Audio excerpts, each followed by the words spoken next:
आप सभी भक्तजनों को गोपाष्टमी की हार्दिक शुभकामनाएं। गोपाष्टमी से जुड़ी हुई पौराणिक कथाएं आप सभी के लिए लेकर के आई हूँ। जैसा कि जब कृष्ण भगवान ने अपनी जीवन के छठे वर्ष में कदम रखा, तब वे अपनी मैया यशोदा से जिद करने लगे कि वह अब बड़े हो गए हैं और बछड़े को चराने की बजाय वे गैया को चराना चाहेंगे। उनके हट के आगे मैया को तो हार माननी पड़ी और मैया ने उन्हें अपने पिता नंद बाबा के पास इसकी आज्ञा के लिए भेज दिया। बोला कि तुम जाओ और आज्ञा लेकर के आओ। तभी भगवान कृष्ण ने नंद बाबा के सामने जिद रखी कि मैं अब तो गैया की चराऊंगा, क्योंकि मैं अब बड़ा हो गया हूँ। नंद बाबा ने गैया चराने के लिए पंडित महाराज को मुहूर्त निकालने के लिए कहा। पंडित बाबू ने पूरा पंचांग देख लिया और बड़े अचरज में आ गए और कहा कि अभी इसी समय के अलावा कोई विशेष मुहूर्त नहीं है, अगले बरस तक शायद। तब भगवान की इच्छा के आगे कोई मुहूर्त क्या था। वह दिन गोपाष्टमी का था, जब श्री कृष्ण ने गैया पालन शुरू किया।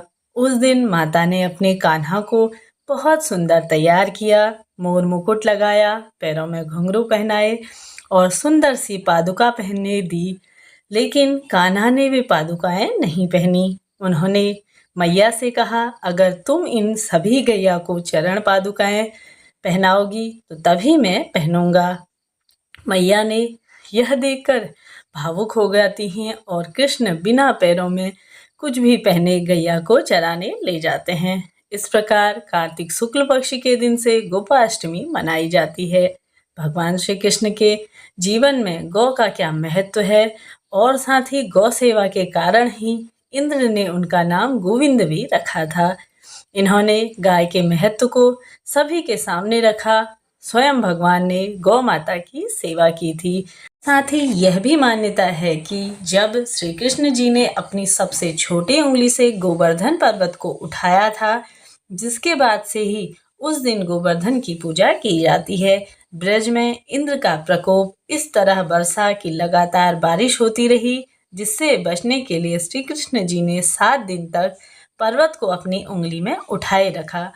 और गोपाष्टमी के दिन ही भगवान श्री कृष्ण ने इंद्र से अपनी हार स्वीकार करवाई थी, जिसके बाद श्री कृष्ण जी ने गोवर्धन पर्वत को नीचे रखा था।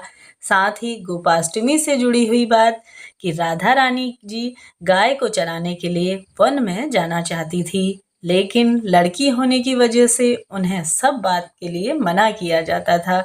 जिसके बाद राधा जी को एक तरकीब सूझी और उन्होंने ग्वाला जैसे कपड़े पहने और वन में श्री कृष्ण के साथ गाय चराने लगी।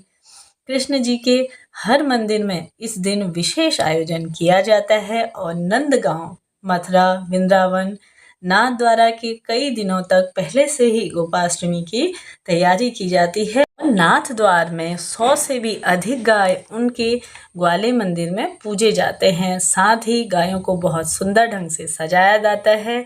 इस दिन गाय की पूजा की जाती है। सुबह जल्दी उठकर स्नान आदि करने के बाद गाय के चरण स्पर्श किए जाते हैं और गोपाष्टमी की पूजा पूरे रीति रिवाज से पंडित जी से करवाई जाती है। सुबह ही गाय और बछड़े को नहला धुलाकर उसे तैयार किया जाता है, उसका श्रृंगार किया जाता है, पैरों में घुंघरू बांधे जाते हैं और अन्य आभूषण भी पहनाए जाते हैं।